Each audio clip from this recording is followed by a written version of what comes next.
Boa tarde, João Abel. Primeiramente, gostaria de agradecer você ter aceitado participar de nosso programa. Ficamos muito felizes num tema muito importante, que é a questão da homofobia, que a gente vai segmentar, falar no futebol, mas que a homofobia, a gente sabe que o que acontece no futebol e o que acontece no esporte é um reflexo do que acontece na sociedade. Então, por tabela, a gente vai falar do futebol, mas vamos falar da sociedade também. E eu gostaria de já começar nosso bate-papo. Você é autor do livro Bicha, Homofobia Estrutural no Futebol. Eu gostaria que você contasse um pouco sobre esse livro, o que te motivou, o que te incentivou, qual foi em relação ao livro. Boa tarde. Boa tarde, Donald. Boa tarde, amigos da mesa. Para todo mundo que tá assistindo, que está ouvindo a gente, eu estou muito feliz de estar aqui. Eu gosto muito desse ambiente de rádio, então toda vez que eu sou convidado, eu fico muito feliz. E para poder falar sobre um tema sobre o qual tenho me debruçado aí nos últimos anos, e fico feliz que mais pessoas estão falando sobre isso. Estava ouvindo o Átila falar agora sobre essa questão do posicionamento, né, de instituições como a UEFA. Eu vi um usuário no Twitter falando que a UEFA ela se posicionou muito rápido, né, sobre essa questão da Superliga. Assim, eles anunciaram e aí depois, acho que de uma hora, a UEFA já se posicionou dizendo, não, a gente vai barrar esses jogadores se eles fizerem essa Superliga. E aí veio um usuário no Twitter questionando, pô, seria legal se a UEFA se posicionasse tão rápido em questões como racismo, né? Isso porque a UEFA ainda é uma das federações que diz não ao racismo explicitamente. Então, você imagine Conmebol e confederações estaduais e a Confederação Brasileira. Então, é importante que a gente fale sobre esses assuntos. Como o Donald bem falou, é falar sobre futebol e sobre a sociedade também. E sobre o livro, que eu, inclusive, para quem está nos assistindo, quero mostrar aqui, para quem, porventura, não conhece o livro. Esse livro foi escrito durante, na verdade, a minha graduação de jornalismo. Eu me formei em 2018, na PUC, aqui de São Paulo, e aí eu sempre gostei muito de futebol, era um interesse fazer jornalismo para poder falar sobre futebol, e decidi me debruçar sobre essa questão da homofobia no futebol como um tema de pesquisa no meu trabalho de conclusão de curso. A princípio era só um trabalho acadêmico, mas acabou se tornando um livro publicado em 2019, e agora já com uma segunda versão do ano passado. Então ele, na verdade, surgiu como um trabalho de pesquisa, mas quem me conhece sabe que eu sempre gostei de transitar por essas áreas do futebol. Se você me perguntar sobre tática 4-4-2, 4-3-3, isso aí eu não vou mandar muito bem, mas eu gosto muito de falar sobre esses aspectos que são mais relacionados à cultura do futebol, à política do futebol. Então, eu achei que esse era um tema interessante e que tinha pouquíssimo material escrito sobre. Por isso, eu decidi escrever um livro, e é um livro que funciona mais ou menos como um guia básico para entender o contexto de homofobia e de cultura LGBT dentro do futebol. Com certeza é um livro muito importante, e esses aspectos que você citou, culturais, aspecto sociológico do esporte, é um dos temas que a gente trata aqui no Arte Bancada. Diferentes aspectos sociológicos, a gente já falou de racismo e hoje estamos falando de homofobia. Eu vou passar aqui a palavra para a nossa integrante, a nossa professora Camila Dança, para ela fazer a sua primeira pergunta. Oi, boa tarde, João, tudo bem? Boa tarde. Primeiro, parabéns pelo trabalho, e eu queria dizer que eu gostei muito do título. Eu achei que, se a ideia era chamar a atenção e chocar, amei, foi incrível, não teve nada de sutileza. Eu queria que você falasse um pouco sobre a escolha do título, né? Porque eu sei que tem um porquê de você ter escolhido, e eu queria que você falasse um pouco sobre isso, e também sobre as suas experiências que te levaram a escrever sobre o assunto. O porquê, não só se, eu gosto de escrever, mas assim, qual a sua história por trás desse assunto que é, como a gente disse, ele é tão latente na sociedade, e o futebol, ele é particularmente machista, né? Assim, o esporte ele é machista, mas o futebol por sua essência, ele é muito machista. Tanto que eu falo muito de futebol feminino e o machismo afeta tanto as mulheres, mas também os homens que não se enquadram nesse padrão de masculinidade, né, que a gente chama hoje em dia até de masculinidade tóxica. Então, eu queria que você falasse um pouquinho sobre isso para a gente, por favor. O título, na verdade, inclusive quando eu propus esse título ao meu orientador, quando era um trabalho de conclusão de curso, ele ficou bastante impressionado e na dúvida se era o melhor título. E aí eu expliquei a ele todo o contexto, né, de por que ter escolhido o termo bicha para abrir, para ser o título do livro, que é claro, tem a ver, quem é mais ligado no mundo do futebol sabe que é um dos termos mais utilizados em arquibancada para inferiorizar o seu adversário, né? Teoricamente, você toma uma palavra que é associada à homossexualidade para inferiorizar o seu adversário, como se isso fosse uma espécie de provocação, e acabou se tornando uma provocação coletiva, especialmente a partir da Copa de 2014, quando os torcedores em coletivo, então todo o estádio gritava bicha quando o goleiro adversário cobrava o tiro de meta.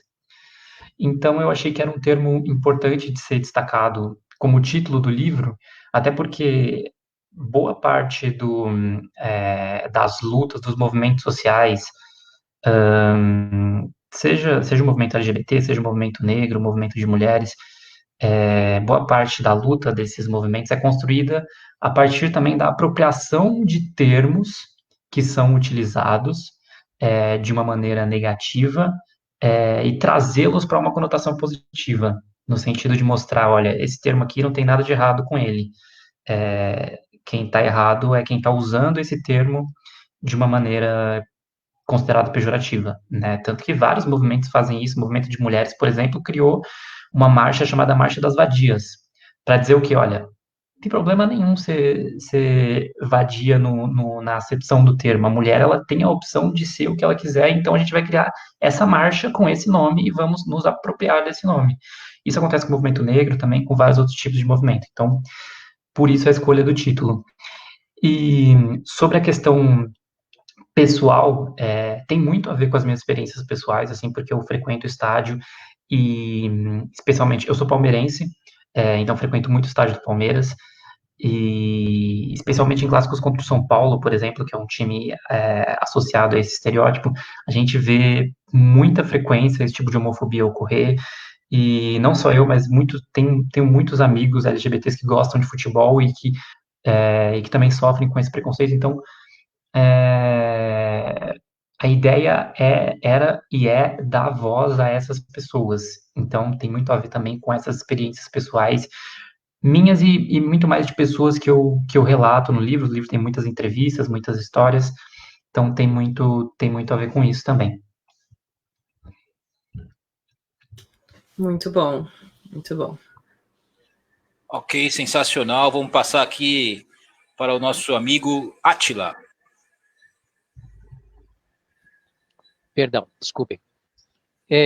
João, eu estava vendo uma reportagem que a gente compartilhou aqui no grupo do Arte Bancada, uma entrevista sua para a Folha, se não me falha a memória, e você menciona essa questão que o seu avô e o seu pai são de uma geração diferente, que você espera que as gerações futuras, do seu filho em diante, que eles tenham, isso parece que já é uma realidade, mas que eles tenham uma outra visão a respeito disso.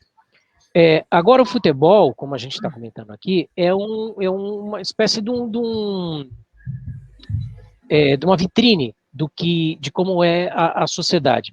A gente ainda vê nessas manifestações um pouco daquilo que a gente via nos programas humorísticos de algum tempo atrás, né, o finado Costinha, que fazia muita imitação quer dizer, era uma caricatura grotesca de gay, de homossexuais, né, e ele inclusive usava o termo bichinha, e outras coisas que a gente via, e algumas pessoas que contextualizam isso, dizendo que naquele tempo as pessoas não se incomodavam, que os homossexuais e que os negros também não se incomodavam, que as mulheres não se incomodavam com esse estereótipo. Como você vê isso na sua vivência de jornalista, e principalmente nessa parte ligada ao futebol, como está se desenvolvendo essa mentalidade de quebrar esse raciocínio idiotizado, né, de manter as pessoas em estereótipos, né, de classificar as pessoas por uma eventual qualidade que elas tenham? Isso é uma coisa que acontece com... também é uma coisa que perpassa por vários movimentos, né? Não só o movimento LGBTI, é uma questão geracional, sim, e a gente precisa aprender a dialogar com todos os tipos de pessoas e entender o pensamento dessas pessoas e tentar desconstruir a cada dia a forma como essas pessoas se expressam ou pensam, porque são expressões que não cabem mais para os dias de hoje. O que eu tenho percebido especialmente, aí falando como jornalista, mas a mídia, por exemplo, falando de uma mídia mais especializada, a grande mídia, tem tentado se adequar um pouco a isso. É claro que você ainda tem um ou outro profissional, um ou outro jornalista que ainda não entende muito bem por que tem que ser assim, mas esse movimento, ele tem crescido, as pessoas têm falado mais sobre isso, e isso é importante, né? Elas têm desconstruído esse tipo de pensamento, tentado, ao menos, se abrir para entender. Quando a gente parte para os torcedores, né, aí já é uma questão muito mais ampla. As pessoas que acompanham futebol, muitas delas usam do argumento, isso é a cultura do futebol, o futebol é assim, sempre foi assim, então não tem por que mudar. E é claro que esse é um argumento que não faz nenhum sentido, né, porque o futebol vai mudando a partir do momento em que a sociedade também vai mudando. Boa parte do futebol ser homofóbico, por exemplo, e isso é uma coisa que eu abordo um pouco nessa entrevista que você citou, que eu dei para a Folha. Boa parte da homofobia no futebol tem a ver com a masculinidade que foi criada em torno do futebol no Brasil, e em outros países também, claro. Isso foi até uma coisa que a Camila perguntou, um pouco dessa cultura do machismo, acabei não respondendo. A história do futebol ao longo do último século, e a história da homossexualidade ao longo do último século, elas são muito antagônicas, e por isso são dois estereótipos dentro da nossa sociedade que acabam se chocando. Então, quando você vê um homossexual que gosta de futebol, que fale sobre isso, você acaba achando diferente, achando meio estranho. Porque, se você for olhar, o futebol ele é um esporte que no Brasil foi feito para homens, para ser praticado e discutido e falado por homens. As mulheres foram proibidas de jogar durante mais de 40 anos no Brasil, né? E o futebol sendo um elemento cultural importantíssimo para a construção da nossa história, você ter um gap aí de 40 anos, né? Durante o século XX, sem que as mulheres pudessem falar ou jogar, ou falar sobre futebol ou jogar futebol, isso demonstra que o futebol tem um carimbo, esse esporte aqui é feito para homens. Isso é um ponto. Aí você vai passar a olhar o que é o papel do homem na sociedade. Esse é o provedor, o pai de família, ter esse papel específico de homem, de virilidade dentro da sociedade. Enquanto que o homossexual, ao longo do último século e ao longo da história também, ele sempre foi tratado como uma figura frágil, uma figura que inclusive sofreu um estereótipo muito grande durante os anos 80 por conta do vírus HIV. Então é um outro estereótipo que, como eu falei, quando o homem jogador de futebol e o homossexual, quando isso se junta, é uma coisa muito estranha para algumas pessoas, inclusive para gerações como a do meu pai, do meu avô. Então é também nosso dever um pouco de desconstruir essas gerações antigas e trazer esse embasamento, esse conhecimento para as gerações que vêm por aí, porque elas já vão nascer com um entendimento sobre isso. E isso tem a ver com vários elementos da nossa história. Ok, perfeito, maestro. Oi, João, beleza? Beleza. Não sei se você tem essa informação ou não, mas assim, há anos atrás, algumas torcidas, como, por exemplo, eu lembro do Flamengo, que tinha a Fla-Gay, né? Acho que o Corinthians chegou a fazer, Fluminense, Bahia. Essas torcidas ainda existem? E se existem, como que tem sido a relação delas com o resto das torcidas dentro do campo? Porque você estava falando dessa coisa da cultura do futebol, né? Isso é uma das coisas mais estúpidas da face da Terra, né? Essa cultura do futebol é uma coisa que vai dar trabalho para mudar, não vai mudar da noite para o dia, a gente sabe, mas que é importante que se faça, né? Você falou que é palmeirense e frequenta o campo. Eu, assim como aqui, como santista, frequento a Vila Belmiro desde moleque. Vi Pelé jogar, vi essa galera toda, porque eu tô velho, né? Mas eu lembro que a primeira vez que eu levei meu filho à Vila, ele tinha 4 anos. Aí eu parei na porta, olhei para ele e falei assim: cidadão, o negócio é o seguinte, dessa porta aqui para dentro, tu vai ouvir um monte de coisa, tá? Se tu falar isso lá fora, a gente vai conversar depois. E isso é uma coisa meio louca, né? Porque, assim, virou um vale-tudo ali dentro que não deveria ser, né? O estádio se torna esse ambiente onde você pode dizer, é uma válvula de escape, né? Onde você pode dizer aquilo que você, teoricamente, não diz fora dele. E não deveria ser assim, né? Isso serve para muita coisa, né? Muita gente usa o futebol para validar coisas que são completamente absurdas. Sobre as torcidas, eu tava ouvindo você, na sua abertura, falar sobre uma companhia de teatro que chama Coliseu, e automaticamente eu me lembrei da Coliguei, que era uma torcida do Grêmio, que surgiu inclusive durante a ditadura militar, nos anos 70, e que tinha esse nome porque, na verdade, o nome da torcida era para ser Coligrêmio, inclusive, era para juntar Coliseu e Grêmio, mas eles acharam que era um nome meio estranho, então acabou sendo Coliguei mesmo. E Coliseu, só para contextualizar, era uma boate gay de Porto Alegre, né? E muitos dos integrantes dessa torcida eram frequentadores dessa boate, por isso o nome Coliguei. E foi a primeira e pioneira torcida gay do país, isso nos anos 70, repressão, ditadura militar, muito conservadorismo, eles tinham uma vigilância ali do departamento, inclusive de costumes da repressão do regime militar. E de lá para cá, desde que a Coliguei surgiu, muitas tentativas de torcidas. Você muito bem citou a Fla-Gay, que foi uma torcida também surgida ali nos anos 80, que depois tentou uma nova versão nos anos 2000. Mas a verdade é que essas torcidas nunca deram muito certo por conta do ambiente de repressão que existe no futebol. Qual foi a grande mudança que aconteceu nos últimos anos? Redes sociais. Redes sociais elas mudaram a forma, inclusive, como as pessoas torcem. Então, LGBTs que gostam de futebol e muitas vezes não conheciam outros LGBTs que também gostavam de futebol, passaram a se conhecer via internet. Isso é uma mudança muito grande. E então, desde 2013, a gente tem uma onda de coletivos LGBTs, não dá para chamar de torcidas, apesar de serem coletivos formados por torcedores, não dá para serem chamados de torcidas oficialmente. Por quê? Porque não tem representação dentro do estádio.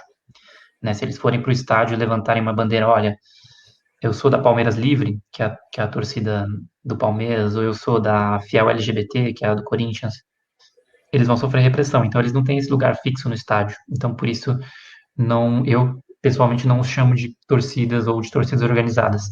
Mas esses coletivos existem hoje em dia, praticamente, e isso poucos torcedores sabem. Praticamente todo grande clube do país tem um coletivo como esse. E isso é importante porque você reúne um grupo que muitas vezes se organiza virtualmente, mas que também se encontra pessoalmente para torcer, e faz com que eles tenham uma prática de torcida que no passado os LGBTs não tiveram. Então, se tiver algum LGBT assistindo, ouvindo a gente que não sabe que esses grupos existem, é importante, porque praticamente todo o time grande do Brasil hoje tem isso, e alguns times fazem um trabalho muito bom, especialmente o Bahia tem feito um trabalho muito interessante, o Internacional de Porto Alegre, com essas torcidas, esse contato direto entre diretoria e torcida. No ano passado foi lançado o Observatório da LGBTfobia no futebol, e no lançamento desse observatório tinham dirigentes do Bahia e do Internacional, os únicos 2 clubes que tinham representantes nesse lançamento. Então, em alguns clubes já existe esse diálogo. Em outros, é claro que a diretoria faz vista grossa, às vezes nem conhece esses movimentos, mas é importante saber que eles existem sim. E tem outro, João, que quando contrata um jogador, tem um caso recente que com certeza você deve ter ficado sabendo, que o Corinthians recentemente, não sei que ano que foi, mas foi recente, contratou um jogador paraguaio que no Paraguai usava a camisa 24. Na apresentação dele aqui no Brasil, o diretor que estava junto à mesa, ali na apresentação, falou que aqui ele não usaria a camisa 24. Aí eu já estendo a pergunta, falando sobre essa camisa, esse número. Vamos sair um pouco do estádio, da torcida, vamos ali para a base, para os projetos, para as escolinhas. Vou falar aqui numa experiência nossa. A gente aqui tem um programa esportivo educacional com centenas de crianças e a gente consegue fornecer uniforme, camisas para as crianças. E a gente pede, quando a gente vai fazer vai estampar a camisa, de numerar a camisa, já entregar com a camisa com o número nas costas. Ninguém pega o 24, se a criança pegar o 24, vai querer trocar, entendeu? Não vai querer usar, se usar, os outros coleguinhas. Então, assim, você usou a palavra desconstruir, a questão geracional, que é uma coisa de geração para geração. Como desconstruir isso, como trabalhar isso na base, que é uma coisa que, na verdade, é um reflexo da sociedade. Então, a base, ela é essencial nessa discussão. Acho que talvez ela seja uma das coisas mais importantes. Quando eu estou falando de base, eu não estou falando só da escolinha do Corinthians ou do Palmeiras, ou do Santos, do São Paulo. Estou falando da aula de educação física nas escolas. É muito difícil para alguém que não se identifica, que às vezes, porque muitas vezes a criança ou adolescente ele já tem um traço da sua orientação sexual, e muitas vezes é difícil para ele se sentir incluído nesse ambiente. Então tem muito a ver com formação de educadores, formação de técnicos, profissionais técnicos, treinadores esportivos. E isso, como eu falei, como eu já disse, não se resolve do dia para a noite, não é uma questão que a gente vai passando de geração a geração. E a camisa 24 é um elemento fundamental para entender como a homofobia e a masculinidade elas estão presentes nas coisas mais banais assim do futebol, para mostrar como realmente ela é uma coisa estrutural, assim, que é uma coisa que às vezes passa batido, ninguém fala sobre, porque é assim, sempre foi assim. Camisa 24, basicamente, contextualizando muito rapidamente para quem não sabe, é importante, 24 tem a ver com o jogo do bicho. O jogo do bicho também é um elemento muito brasileiro, né? Acho que a gente está falando de outras coisas que são muito brasileiras hoje, né? A gente está falando de coisas boas como Pixinguinha e coisas que tem um pouco mais a ver com contravenção, que é jogo do bicho, masculinidade. O 24 vem do jogo do bicho, tem a ver com o fato de ser associado ao viado no jogo do bicho. E criou-se esse estigma de que o número 24 é um número relacionado à homossexualidade. E por que esses meninos que você citou, Donald, eles não escolhem a camisa 24 para jogar? Primeiro, porque provavelmente eles já têm muito desde cedo, eles já têm essa noção de que esse não é um número legal, às vezes nem sabem muito por quê. E também porque quantos jogadores profissionais você vê usando a camisa 24? O último que eu lembro que usou a 24, assim, porque queria usar, foi o Pablo Mari, que era um espanhol que jogou no Flamengo, um zagueiro agora, que agora está no Arsenal, acho. E ele era um zagueiro espanhol, então para ele não fazia diferença, porque não era uma coisa da cultura dele, né? O número 24 é uma coisa exclusivamente da cultura brasileira, assim, em outros países você não vai encontrar. Foi o caso do Cantillo, também no Corinthians, que quis usar a 24, aí depois disseram que ele não ia usar, e aí acabou usando. Então, os meninos que estão jogando bola hoje, desde cedo, eles não veem jogadores usando esse número, e eles sabem que tem alguma coisa ligada ao fato de ser gay, e eu não quero ser isso, porque é uma coisa que eu não quero ser. É assim. Então, é uma coisa que já é introjetada desde cedo, e a gente precisa trabalhar para que não seja assim, entendeu? Então, os jogadores também que estão lá em cima precisam dar o exemplo para os que estão começando. E é essa troca geracional que eu já citei aqui, que vai fazer com que a gente desconstrua mesmo essas banalidades que às vezes parecem coisas muito pequenas, mas que mostram todo esse contexto de preconceito que a gente vive. Perfeito, perfeito. Tem um comentário aqui do Igor Vargas, que é em relação a uma ação de marketing e de apoio ao LGBTQ do Bahia, e ele comenta que eu falei que era um jogador paraguaio, não, ele é colombiano, e que de fato depois o clube cedeu ao número 24. Vamos lá, Camila? Eu acho que você falou coisas muito importantes, né? Essa questão, são várias questões pequenininhas e que, por exemplo, a criança reproduz um comentário, ela não quer ser aquilo que ela nem sabe o que é, né? E voltando lá nas masculinidades, foi o que eu tinha comentado com você no início, a gente percebe que as pessoas confundem uma orientação sexual com características que não tem nada a ver, né? Então, assim, por que o homem não pode ser forte, viril? E do mesmo jeito, eu questiono muito isso no esporte feminino, tipo, uma mulher líder, ela tem que ser assertiva, firme, mas isso não são características que a gente vê em mulheres.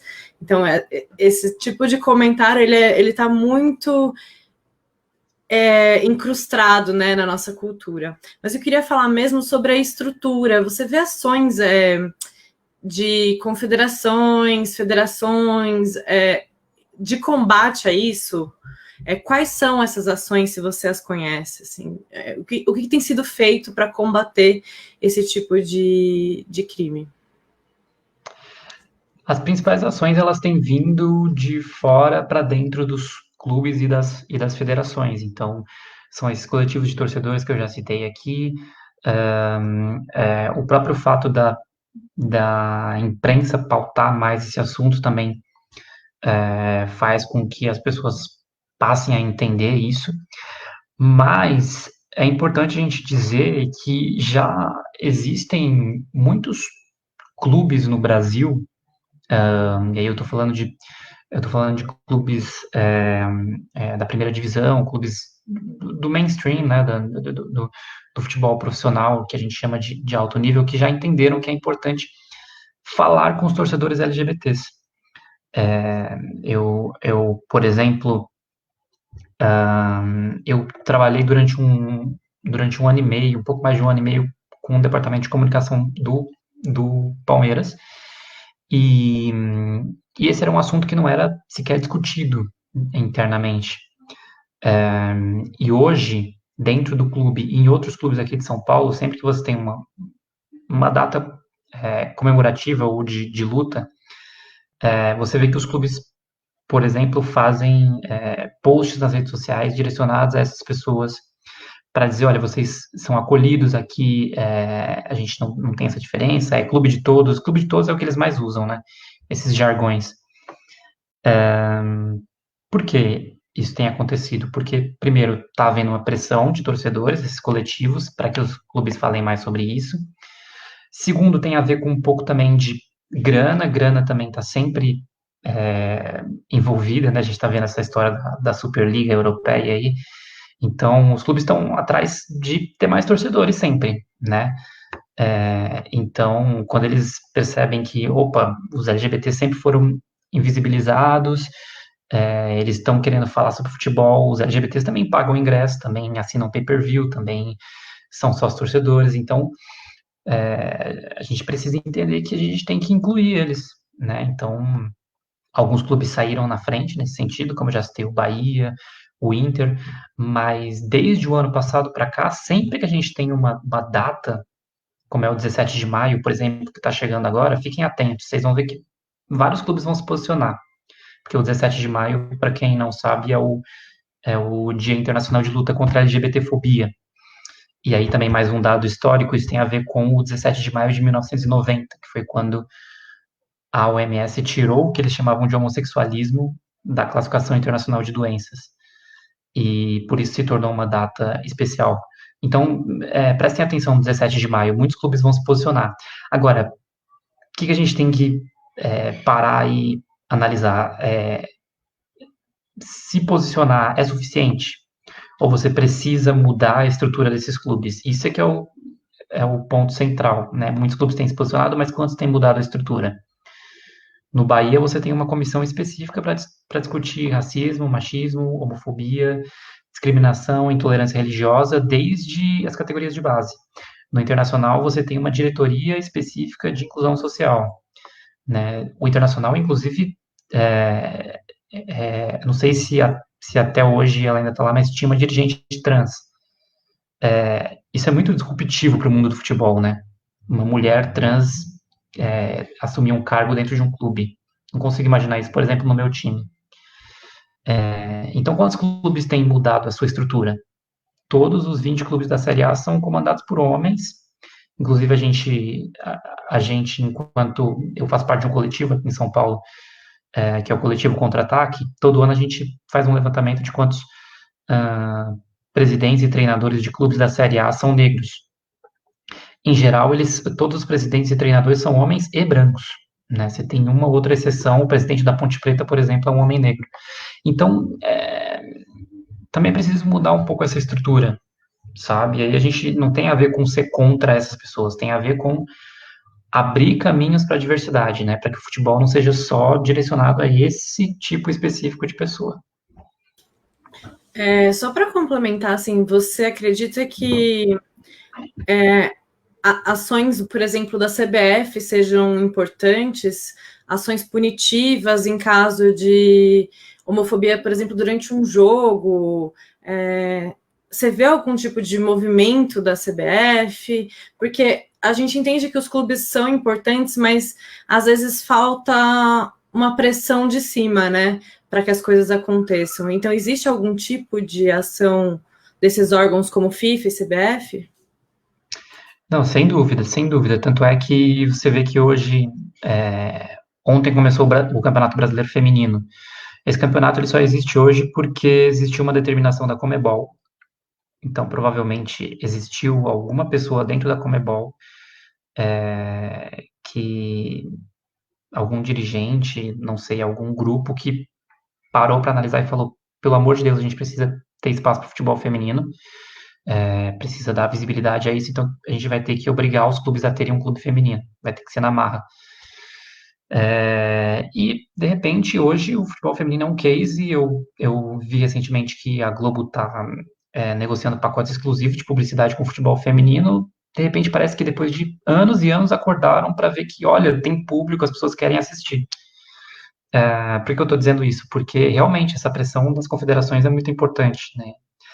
E a gente tem uma decisão de 2019, que na verdade não é da CBF, é do STJD, muito na esteira do que o STF decidiu sobre crimes relacionados à homofobia, né, que é, na verdade, igualar a homofobia ao crime de racismo, enquanto o Congresso não cria qualquer lei sobre isso, e não imagino que vá criar nas próximas décadas, porque eles não estão preocupados com isso. Os deputados e senadores que a gente está elegendo, a gente não vai ter uma maioria que tenha uma preocupação sobre isso. Então, o STF acabou decidindo ter essa decisão jurídica. E o STJD, nessa esteira, acabou também decidindo que os clubes poderiam ser punidos por cânticos homofóbicos, inclusive com perda de pontos. É claro que isso ficou muito no papel, e esse é o grande problema, né? As leis são criadas, mecanismos jurídicos, mas acaba ficando muito no papel. Por isso que esse observatório da LGBTfobia que foi criado no ano passado é muito importante, né, para fiscalizar quando esse tipo de situação acontece. Por parte das confederações, a CBF tem feito campanhas muito pontuais, e se a gente compara, inclusive, com campanhas que são feitas na Europa e nos Estados Unidos, elas são muito pequenas ainda, muito básicas, e tem mais a ver com, olha, o seu time pode ser punido se você for homofóbico e não atacar a raiz, né, a questão. Na Premier League, anualmente você tem uma campanha chamada Rainbow Laces, que é para discutir essa questão da homofobia. Os capitães de todos os clubes entram com uma faixa com as cores da bandeira LGBT. Isso é simbolismo, e simbolismo é muito importante para movimento de luta. As pessoas olham para aquilo e falam, mas o que é isso aqui? Né? E aí elas vão parar para pensar um pouco sobre o assunto.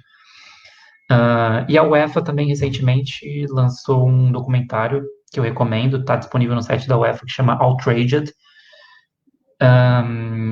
Entrevistaram muitos jogadores, desde Pogba até a Rapinoe, que é a capitã da seleção americana, para falar sobre misoginia, racismo, homofobia. Então, a UEFA, por exemplo, apesar de também lentamente, mas eles têm falado mais sobre isso. Então é importante o trabalho de confederações no Brasil e no exterior para pressionar os clubes a abrirem mais o seu ambiente à diversidade. Sensacional, João. Nosso tempo tá aqui voando quando o bate-papo. Tem aquela história, quando o bate-papo é bom, a gente nem sente, né? Eu vou deixar aqui um convite para você voltar. Tem uma outra pergunta, tem uma pergunta aqui do Igor Vargas novamente, se manifestando. Eu já agradecer ao Igor pela sua participação. Como você vê a participação da comunidade trans nas categorias masculinas e femininas? O que você pensa sobre essa transição entre tratamento e ingresso para outra categoria? Tá, vou tentar ser bem sucinto aqui, porque eu sei que o nosso tempo está estourando. Transexualidade e transgeneridade dentro do esporte é uma questão ainda muito ampla, muito complexa. Eu nem sou a pessoa mais adequada para falar isso, enquanto um homem cis que nem tem essa vivência. A minha vivência é de conversar com essas pessoas. Inclusive, o meu livro surge a partir da história de um time de homens transexuais que eu descobri que existia em São Paulo. E aí eu fiz uma reportagem sobre eles e depois pensei, pô, eu preciso falar sobre sexualidade relacionada ao futebol. Esse time de homens trans até hoje existe aqui em São Paulo, chama Meninos Bons de Bola. Então é importante dizer que enquanto atletas amadores, essa discussão já está acontecendo com muito mais força. Por exemplo, nas universidades, eu venho de uma universidade onde essa discussão aconteceu, entre times amadores, já existem alguns times. A grande questão é quando você chega ao esporte profissional, né? Porque aí você tem parâmetros muito mais rígidos, e além de parâmetros rígidos, você tem uma falta de aceitação muito grande, né? As pessoas não querem dialogar, elas querem apenas dizer, olha, tá aqui no papel, então você é isso, você não pode jogar porque você é isso. Então as pessoas se sentem no direito de julgar e dizer o que as outras pessoas são, né? Aconteceu com a Tiffany do vôlei, por exemplo, acontece com outros atletas. Então, a gente precisa de um pouco mais de diálogo, e eu tenho certeza que no futuro a gente vai entender essas questões com muito mais propriedade para dizer como trabalhá-las de uma maneira mais humana, porque hoje a gente está trabalhando de uma maneira muito embasada em ciência e em falta de diálogo. Então, isso é o que eu penso sobre esse assunto. Ok. Amigo misterioso, quer fazer uma última pergunta para o João? Não, João, como o Donald falou, é tanta coisa que a gente podia falar a respeito, né? E o tempo é tão curto, infelizmente. Eu acho que eu vou declinar dessa pergunta, mas só fazendo uma pequena ressalva. A minha iniciação no futebol também foi assim, como o Canduta falou que ele fez com o filho dele. Na verdade, o que aconteceu foi o meu tio, que autorizou a mim e ao meu primo que nós falássemos o que a gente quisesse dentro do estádio da Portuguesa, o Urico Mursa. Desde que quando a gente saísse dali, eu tinha uns 5 anos, 6 anos, desde que quando a gente saísse dali, a gente não falasse aquilo dentro de casa, porque se falasse dentro de casa o negócio ia ficar complicado para a gente. Eu queria falar a respeito de uma coisa que você deve, no seu livro e nas suas reportagens, né, na sua vivência como jornalista, conhecer bastante, que embora o ambiente do futebol tenha toda essa celeuma, toda essa aparência série de machista, de conservador, a gente sabe dos inúmeros casos principalmente nas categorias de base, de pessoas com ascendência sobre os jovens jogadores que acabam explorando e abusando desses jovens, né?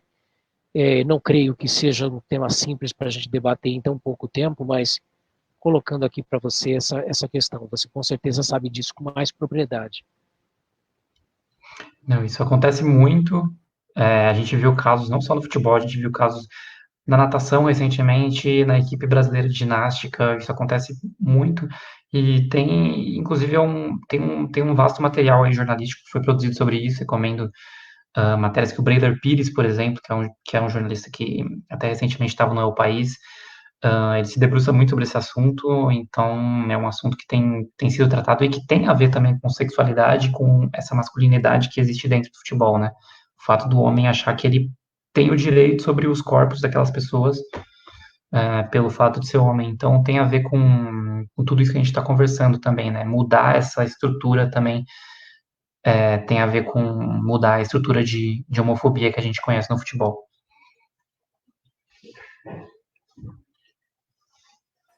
Sensacional, João. Nosso tempo está passando aqui, já se esgotou. Eu queria agradecer enormemente a sua participação. Já deixar um próximo convite. Queria que você dissesse como que as pessoas podem ter acesso ao seu livro, né? E que você desse aí e fazer uma última pergunta. Você sabe quais foram os 3 instrumentos que o Pixinguinha tocava? Para você ganhar um pastel de queijo aqui com a gente? Do Carioca. Eu queria muito um pastel do Carioca, porque, assim como a Camila, eu também não conheço. Já desci para Baixada algumas vezes, mas não conheço. E, pô, eu não vim preparado. Se eu soubesse, já tinha ali, ó, matado os 3 instrumentos, mas não sei a resposta. Deixo aí para as pessoas que estão ouvindo. Espero que elas saibam. Quer falar, mestre? Em relação ao livro. Ao livro.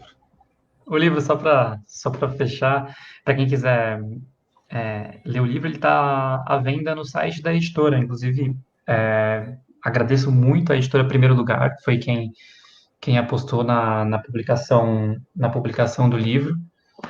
Então, se você pesquisar o site edprimeirolugar.com.br, lá você vai ter o Bicha e vai ter outros livros sobre futebol, porque a literatura sobre futebol também precisa ser valorizada. Esse é um outro tema que a gente acabou não tocando, né? Como valorizar essa literatura sobre futebol.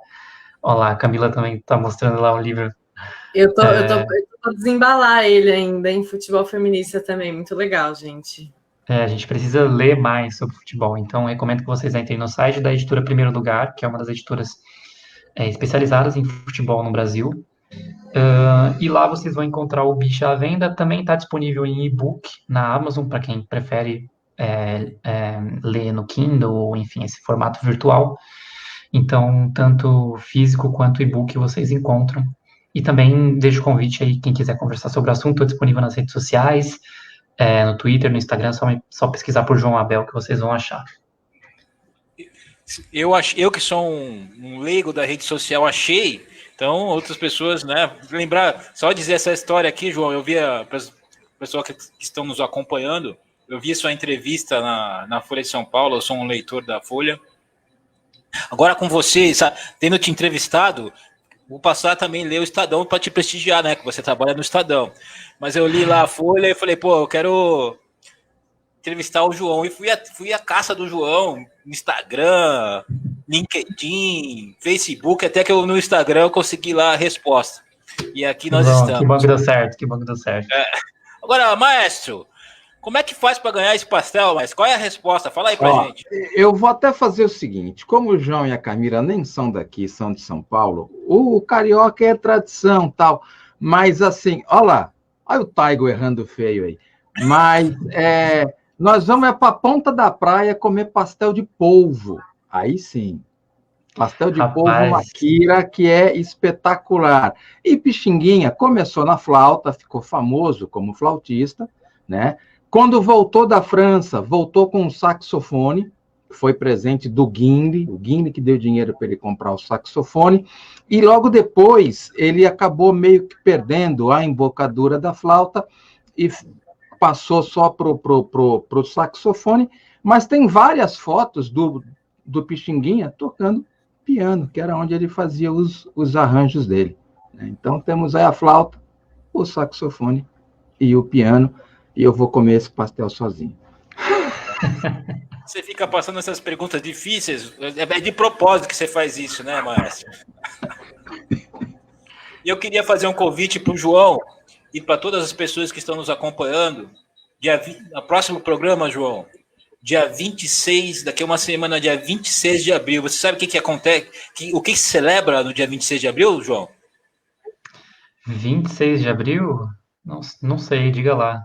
Então eu vou te dizer, dia 26 de abril é o dia do goleiro. É verdade.